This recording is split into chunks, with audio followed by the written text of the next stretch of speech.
Hi guys, welcome to our channel. ప్రస్తుతం మనతో పాటు దాము బాలాజీ గారు, సీనియర్ జర్నలిస్ట్ ఉన్నారు. వాడితో ఒకసారి మాట్లాడదాం. సార్ నమస్కారం. సార్ నమస్తే. సార్, వాలంటీర్లు అందరూ కూడా మన డిప్యూటీ సీఎం పవన్ కళ్యాణ్ గారి పైన హైకోర్టులో కేసు వేశారు. సార్ ఇప్పుడు సంచలనంగా మారింది. అసలు ఎందుకు కేసు వేశారు అన్న కోణంలో కూడా చర్చించుకోవడం మొదలు పెట్టారు. సార్ గతంలో జగన్మోహన్ రెడ్డి గారి పైన కూడా గుంటూరు కోర్టులో కేసు వేశారు. ఆ కేసు ఏమైంది? మరి ఇప్పుడు పవన్ కళ్యాణ్ గారి మీద ఎందుకు కేసు పెట్టారు? ఏం జరుగుతుంది సార్ అసలు? జగన్ ప్రభుత్వంలో వాలంటీర్ల మీద పవన్ కళ్యాణ్ కానీ చంద్రబాబు కానీ వీళ్ళు తీవ్రంగా బిగినింగ్ లో విరుచుకుపడ్డారు. అంటే జగన్ బలాల్లో ఒకటి వాలంటరీ వ్యవస్థ బలమైంది.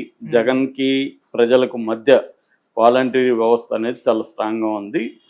ఎందుకంటే కరోనా టైంలో కావచ్చు, వివిధ పథకాలని లబ్ధిదారులకు అందించడంలో కావచ్చు, వాలంటీర్లు అనేవాళ్ళు చాలా గట్టిగా పనిచేస్తున్నారు. జగన్ తీసుకొచ్చిన గొప్ప వ్యవస్థ వాలంటీర్ వ్యవస్థ అన్న ఇది వచ్చింది. జనంలో కూడా వాలంటీర్ల పట్ల ఓవరాల్గా పాజిటివ్ ఇది ఉంది. 50 ఇండ్లకి ఒక వాలంటీర్ ఉండడం, వాళ్ళ 50 ఇండ్లలో ఏ అవసరాలు వచ్చిన వాలంటీర్ పోయి తీసుకోవడం, ఇవన్నీ జరిగాయి. వాళ్ళని ఆ వాలంటీర్ వ్యవస్థను బ్రేక్ చేయాలనేది తెలుగుదేశం, జనసేన, బీజేపీ కూటమి లక్ష్యంగా ఉండింది. ఎప్పుడైనా అంతే ప్రత్యర్థి బలాల్ని ఎలా బలహీనపరచాలనేవి అన్ని రాజకీయ పార్టీలు చేసే పనే.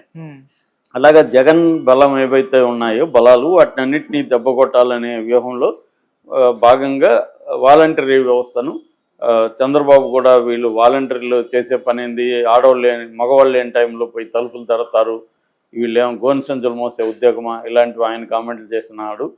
దాని తర్వాత పవన్ కళ్యాణ్ ఎక్స్ట్రీమ్కి వెళ్ళిపోయి ఎవరు చేయని ధైర్యం చేసి పవన్ కళ్యాణ్ అసలు ఆంధ్రప్రదేశ్లో దాదాపు 33,000 మంది మహిళలు మిస్సింగ్ అయ్యారు, వాళ్ళు ట్రాఫికింగ్కి అమ్మేశారు వాళ్ళని. దీనికి ప్రధాన కారణం వాలంటీర్లే. వాలంటీర్లు ప్రతి ఇంటికి వెళ్ళి అక్కడ ఎవరెవరు స్త్రీలు ఉన్నారు, ఒంటరి స్త్రీలు ఎవరెవరు ఉన్నారు, ఆ డేటా అంతా సంఘ విద్రోహ శక్తులకు ఇచ్చారు. సంఘ విద్రోహ శక్తులు వీళ్ళని మిస్సింగ్ చేసుకెళ్లారు. ఇది నాకు కేంద్ర నిఘా సంస్థలే నాకు చెప్పాయి అని పవన్ కళ్యాణ్ అన్నాడు. ఇప్పుడు ఆయన మీద సీరియస్ విమర్శలు కూడా వచ్చాయి. కేంద్ర నిఘా సంస్థలు ఈయనకెందుకు చెప్తాయి, స్టేట్ గవర్నమెంట్కి, హోమ్ డిపార్ట్మెంట్కి చెప్పాలి కదా అనేది ఒకటి. రెండోది, ఈయనకి ఒకవేళ వచ్చుంటే ఈయన పోలీసులకి చెప్పాలి తప్ప ఈయన బహిరంగంగా ఎలా మాట్లాడతాడు అనేది ఒకటి. రెండోది, ఈయన దగ్గర ఆధారాలు ఏంటి, ఏ స్టేషన్లో ఎక్కడెక్కడ అయ్యారు, అసలు 30,000 మంది అయ్యే ఛాన్స్ ఉందా, మొత్తం డేటా ఏం చెప్తుంది, ఇవన్నీ మిస్సింగ్ వేరు, ట్రాఫికింగ్ వేరు. మిస్సింగ్ అంతా కూడా ట్రాఫికింగ్ కాదు. ఇప్పుడు ఎవరైనా ఒక అమ్మాయి ఇంకొక అబ్బాయితో అఫేర్ పెట్టుకుని లవ్ చేసి పారిపోతే కూడా వాళ్ళ ఫ్యామిలీ వాళ్ళు మిస్సింగ్ అనే కేసు పెడతారు, మళ్ళీ వాళ్ళు వస్తారు, ఈ మిస్సింగ్ కేసు అలాగే ఉండిపోతుంది. కాబట్టి మిస్సింగ్ అన్నీ కూడా ట్రాఫికింగ్ కాదు. ట్రాఫికింగ్ అంటే పిల్లల్ని కానీ మహిళల్ని కానీ తీసుకెళ్ళిపోయి వివిధ రకాల పర్పస్లకు అమ్మేయడం. అందులో ఒకటి బ్రోతలింగ్, దీనికి అమ్మేయడం, ప్రాస్టిట్యూట్స్గా మార్చేయడం. పిల్లల్ని అయితే హోటళ్ళల్లో లేకపోతే మిగతా వాటిలో పని వాళ్ళగానో భిక్షగాళ్ళుగానో మార్చడం. ఇలాగ రకరకాల పద్ధతులు ఈ ట్రాఫికింగ్ అనేది జరుగుతుంది, హ్యూమన్ ట్రాఫికింగ్.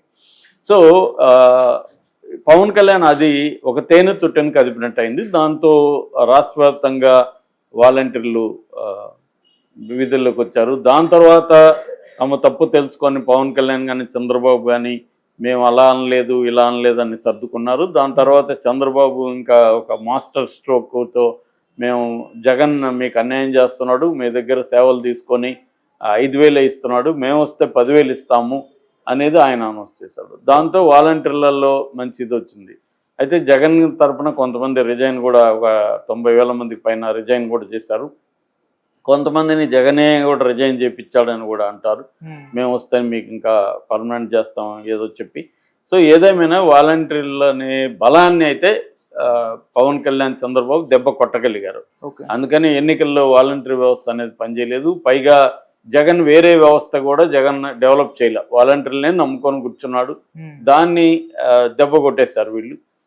జగన్ ఎప్పుడైనా కూడా పార్టీ నిర్మాణాన్ని నమ్ముకొని కార్యకర్తలు నమ్ముకొని ఉంటే కార్యకర్తలు దెబ్బ కొట్టడం అంత ఈజీ కాదు. వాళ్ళు కార్యకర్తలు కాదు, కానీ కార్యకర్తలు అన్నట్టుగా కూడా వీళ్ళు ప్రచారం చేశారు. నిజమైన వైసీపీ కార్యకర్తలకేమో అన్యాయం జరిగింది. ఎందుకంటే వాళ్ళ రోలు గ్రామాల్లో తీసేశారు కాబట్టి వాళ్ళ కంట్రోల్ పోయింది.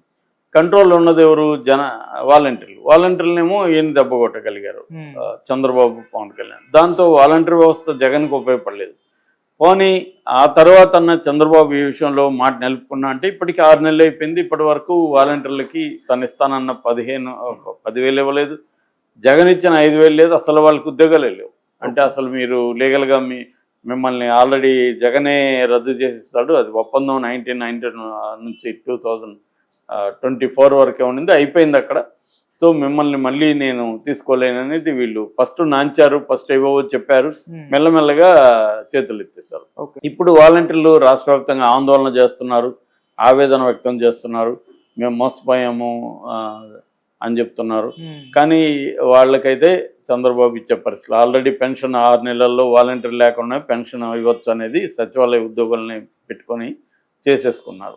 ఇప్పుడు ఇంకా వాలంటీర్ల అవసరం లేదు అనేది తేలిపోయింది. ప్రజలు కూడా ఇంకా అలవాటైపోతే ప్రజలు ఎవరినైనా మర్చిపోతారు కదా, అలాగా మర్చిపోయారు.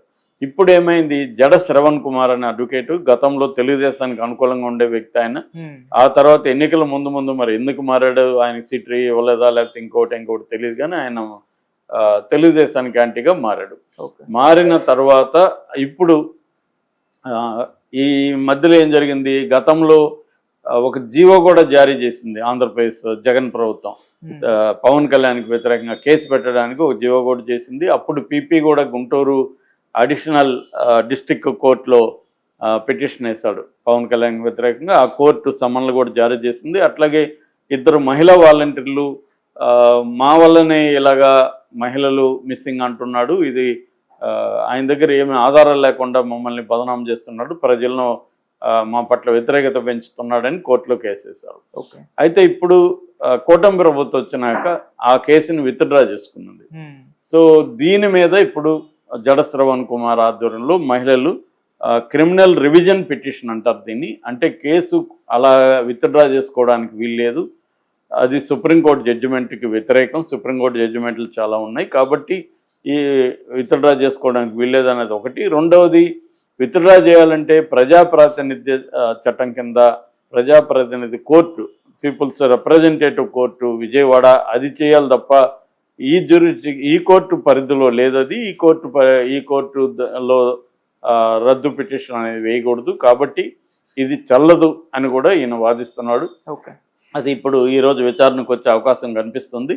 విచారణకు వస్తే మరి కోర్టు ఏం చెప్తుంది, ఆయన మీద కేసు ఉంచాలని చెప్తుందా, తీసేయడం కరెక్ట్ అని చెప్తుందా, తీసేసే అధికారం ఆంధ్రప్రదేశ్ ప్రభుత్వానికి ఉందంటుందా లేదా అనేది చూడాలి. ఒకవేళ కోర్టు జడ శ్రవణ్ కుమార్కి అనుకూలంగా ఇస్తే ప్రభుత్వం ఏమన్నా సుప్రీంకోర్టుకి వెళ్తుందా, లేదా జడ శ్రవణ్ కుమార్కి వ్యతిరేకంగా కోర్టు ఉత్తర్వులు ఇస్తే జడ శ్రవణ్ కుమార్ ఏమన్నా సుప్రీంకోర్టుకి వెళ్తాడా, ఇది ఇంకా కంటిన్యూ అవుతుందా అనేది చూడాలి, లేదా త్వరగా తేలుతుందా ఈ కోర్టులో అనేది కూడా మనం చూడాలి. ఏదేమైనా వాలంటరీ గొడవ అనేది లైవ్లీగా ఉంచే విధంగా కనిపిస్తుంది. ఒక పక్క వైసీపీ కూడా దీన్ని ఉపయోగించుకొని వాలంటీర్ని రెచ్చగొట్టే అవకాశం ఉంది. ఏదేమైనా దానివల్ల కూటమికి పెద్ద నష్టం అయితే ఏమీ లేదు. వాలంటీర్లు ఆల్రెడీ ఇప్పుడు చాలామంది, నేను ఆ మధ్య కూడా మొన్న ఒక ఊర్లో ఏదో అమ్మాయిలు దొరకట్లేదు అంటా ఉన్నారు అంతకుముందు ఒక ఇన్స్టిట్యూట్లో. ఇప్పుడు చూస్తే 33 మంది చేరారు. ఎలా చేరారంటే వీళ్ళందరూ ఒకప్పుడు వాలంటీర్లు సార్, ఆ ఉద్యోగాలు పోయినాక దీంట్లో చేరారు అని చెప్తారు. ఖాళీగా ఉంటారు కదా, ఏదో ఒక దాంట్లోకి వెళ్ళిపోతారు. సో ఎవరో వెళ్ళిపోలేని వాళ్ళు ఇంకొకరు, ఎందుకంటే 5,000కి గ్రామాల్లో ఏమి వృత్తి ఉంటుంది కాబట్టి వాళ్ళు ఇంకేదో పని చూసుకుంటారు. కాబట్టి కూటమికి వాలంటరీ వ్యవస్థ రద్దు చేయడం వల్ల పెద్దగా నష్టం లేదు. వాళ్ళు మేజర్ పథకాలు అమలు చేయడం మీద ఫోకస్ చేయాలి తప్ప ఇటువంటి చేయకపోయినా వాళ్ళకి పెద్ద నష్టం లేదు. చంద్రబాబు కూడా ఇవన్నీ ఆయన ఆరితేరిన అనుభవం ఉంది కాబట్టి దేనివల్ల మనకి ఏ నష్టం జరుగుతుంది, ఎంత నష్టం క్యాలిక్యులేట్ చేసుకోగలరు. కాబట్టి కోర్టులో విషయాల వల్ల పెద్దగా ఒరిగేది ఏమీ ఉండదు. Okay sir, thank you so much.